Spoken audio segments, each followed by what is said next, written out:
Welcome back to Sunday Supplement. Welcome back again to Dominic, Miguel and Martin. Let's focus on Liverpool. And the Mail on Sunday, well, it's been the opposite way around, hasn't it, for the entire season? But it was Liverpool's time to suffer late show pain as Palace party on. Dom, you were at Selhurst Park. Some performance this by Crystal Palace. But with regard to Liverpool, was this result coming, do you think? Yeah, I thought Liverpool would struggle yesterday. Just with the momentum that Crystal Palace have got, the history that Liverpool have got in that stadium, and it played out exactly how I thought it was going to do. I didn't quite expect Liverpool to be as anaemic as they were during the first 45 minutes. But you know, we've talked about Brentford before. Let's give recognition to what a fantastic team Crystal Palace are. The atmosphere yesterday, Saturday afternoon at 3 o'clock, the noise in Selhurst Park was just fabulous. It was just, Oliver Glasner said something about this is why we all love football. And he was right. It was just a fabulous occasion to be there for.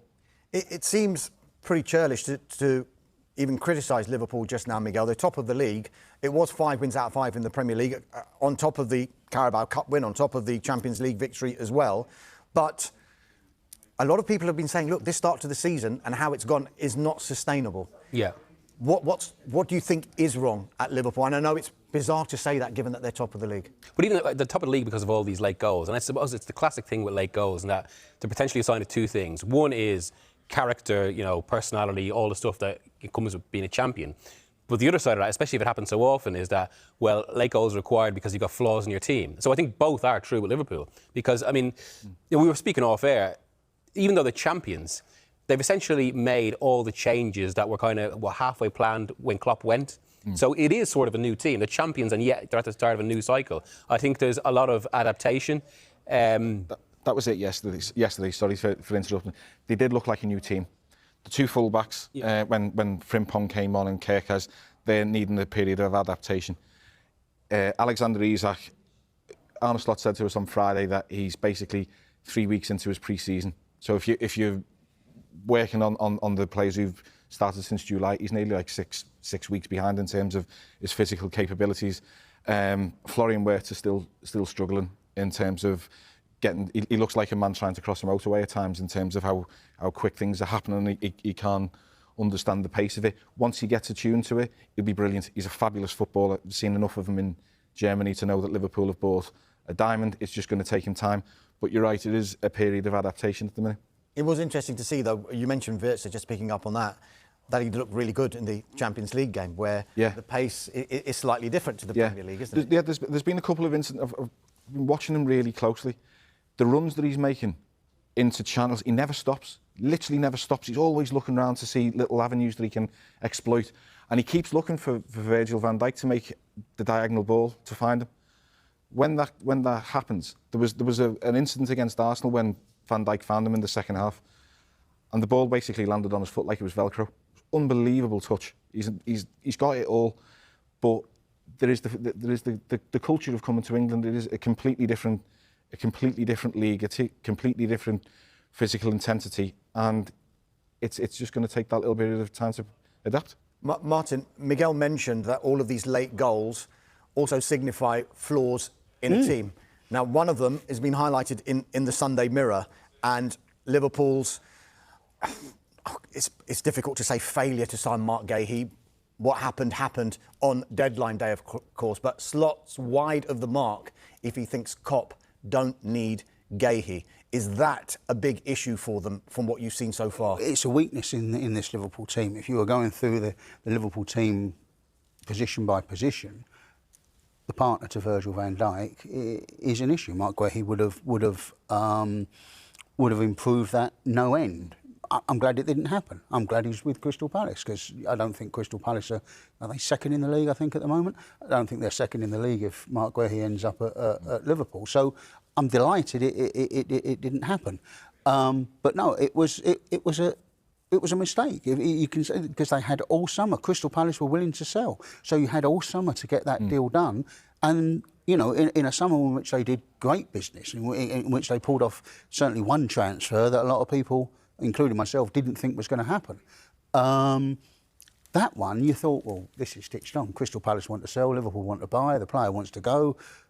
what's the problem here? And somehow they didn't get it over the line. It could end up costing them. I don't think it will. I think when it clicks, they're going to be scoring so many goals that you know the defence becomes less of an issue. But at the moment, it's an issue. Let's talk Palace very quickly. Elise left last summer. Eberiche Eze left this summer, and they are the only unbeaten team in the Premier League. In the Sunday Telegraph, and I know Martin doesn't want to hear this, but Glasner needs a new deal with rivals on alert. If they can keep him, and because there seems to be so many Premier League managers under pressure at the moment, with the likes of Glasner and Iraola top of everyone's list, it seems, if they were to make that change. But if they can keep Glasner, which we've no reason to suspect that they can't, what kind of season do you think, Dom, Crystal Palace can have? Oh, they're excellent. The one thing that really struck me yesterday, when they scored the late winner, yes, it was bedlam in the stands and fabulous scenes on the pitch, but it was the reaction of the coaching staff. They were all in it together, and it's you can see they're really building something, and they have been over 18 months. I'd love to see Palace go on and win the Conference League. I'd love them to, and I don't see any reason why they can't do it. They've got everything. You know, the attack yesterday was pace, power, strength, potent, everything that you could want from a team. Gueye was faultless. Gueye was impeccable yesterday. Never put a foot wrong. Great character, brilliant captain. And then there's that energy where you can see they're all in there together. And as Martin said, it's fabulous to see the league table looking so different. I'd like to see him win the Premier League. I mean, forget the Conference League. I'd like to see him win the Premier. You know, I still fondly remember the Leicester season. I'm not going to say for 1 second it's going to happen to anyone this year, but I loved the fact that Nottingham Forest were involved all the way through last year. I'm a great believer in why can't let's have a little dream that Crystal Palace are still up there in March or April. They're a really good team with a really good coach. Glasner is a tremendous coach. I'd love to see him still up there. On that as well, I mean, people at Palace mightn't appreciate the comparison, but there's an element of Brighton, which I suppose, and any well-run club, in that they've lost these players like Elise, Eze. That would usually kill a team. I mean, it happened to Leicester. As soon as they lose Mahrez, Kante and Vardy, it all just kind of it subsides. Whereas with this, it's actually they've kicked on to another level and now there's actually, having lost these two players, there's actually another core of players who everyone else would want, as well as the manager. Yeah, I mean, Liverpool slipping up for the first time this season means opportunity knocks potentially for Arsenal. In the Sun, the headline is all guns blazing. Norgard, their attack vow after handbrake jibe. This is a big opportunity, Martin, isn't it, for Arsenal? And they have to take it, and they have to, in inverted commas, release that handbrake. Yeah, they do. I think they've got, and all Liverpool fans go nuts when I say this, I think they've got the best squad in the league. I really do, because I don't think Konate, who starts for Liverpool, would get anywhere near that Arsenal team.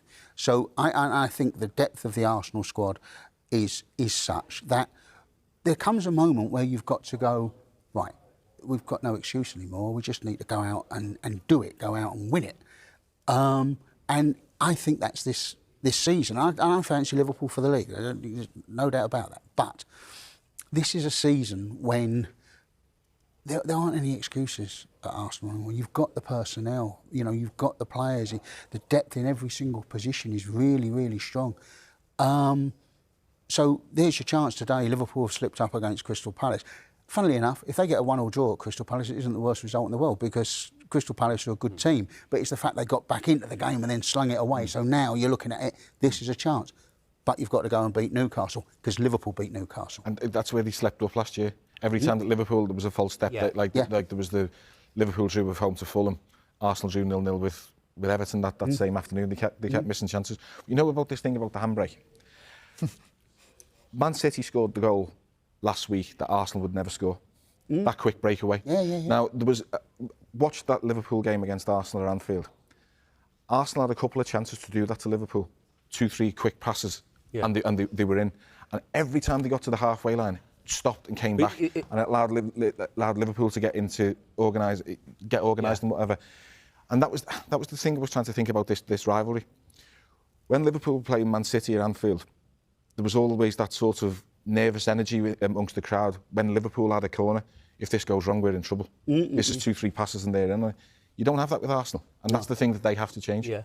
Well, doesn't that come back to, I think, this midfield he picked? Like, I would actually disagree that the midfield was necessarily defensive. I think they've all got defensive qualities, but they're not really defensive midfield. Like Zubamendi's control, Rice is all power, and Marino, like, he's a goal scorer. But it was basically how, it comes back to your point about like how they can't break. It was all technical possession among those players, rather than actually someone who can just break a game like that, which they might have done if, say, Saka or Eze was on. Yeah, possibly. Yeah, when they played Liverpool the other week, and I was watching that match, and the commentary was everything was about how well Arsenal were doing, And I'm looking at it thinking, I'm watching a different game here, because as far as I can see here, the only team I fancy scoring are Liverpool. Now, I'm not saying I predicted the free kick that won the game or whatever, but you're looking at it and thinking, Liverpool are the ones that look really dangerous. Arsenal have got a lot of the ball and they look very controlled and everything. But Liverpool look like they've got the spark that will win the game. But if it does come down to these two, I think this is going to be the dynamic that decides the season. And like, it reflects actually their summer business. It feels like Liverpool have gone for this higher ceiling of individual quality, particularly in Wirtz and Isak and Ekitike and what they can potentially do. Whereas Arsenal have gone with some, I mean, I think Zubamendi and Eze are kind of top quality players, but they've gone the other direction, which is depth. And I think this is what it could come down to, whether players like that can open a game for Liverpool, an individual game, but where Arsenal's depth will be really, really important if Liverpool aren't too far ahead of time is when it comes to November to January and you've got games every 3 days and like you can't keep playing the same 11. And that's where I think this could, and I think how it plays out could be fascinating. Yes, a big opportunity for Arsenal, but probably not the place that they'd want that opportunity, because they've lost their last 3 games in all competitions at St James's Park. And one of the main protagonists for Newcastle United has been Anthony Gordon in these games. He's actually back from his domestic ban following that sending off against Liverpool a few weeks ago. Eddie Howe doesn't want to change him at all. This has got the ingredients, hasn't it, Dom, to be... It has had the ingredients in the past few seasons of being a real powder keg of a fixture, hasn't it? Yeah, it has. And I've looked at this all the way out this week and been thinking, Newcastle lost at home to Liverpool. They then lost at home to Barcelona. Are the crowd going to put up with another defeat at home? It'll be a bear pit again. Newcastle need a win.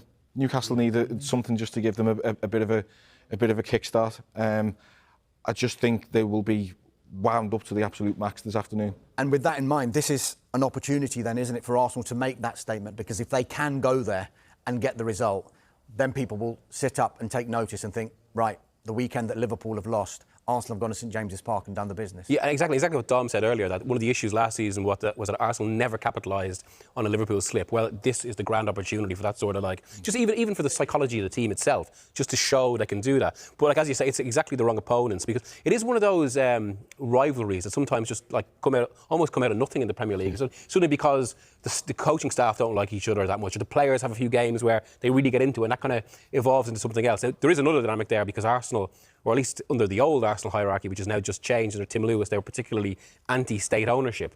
That obviously has become such a kind of thing with Newcastle. So it's going to be very interesting whether we see this again from the start of this match. I mean, Newcastle, as you say, after 2 defeats at home in big games, they will want to come out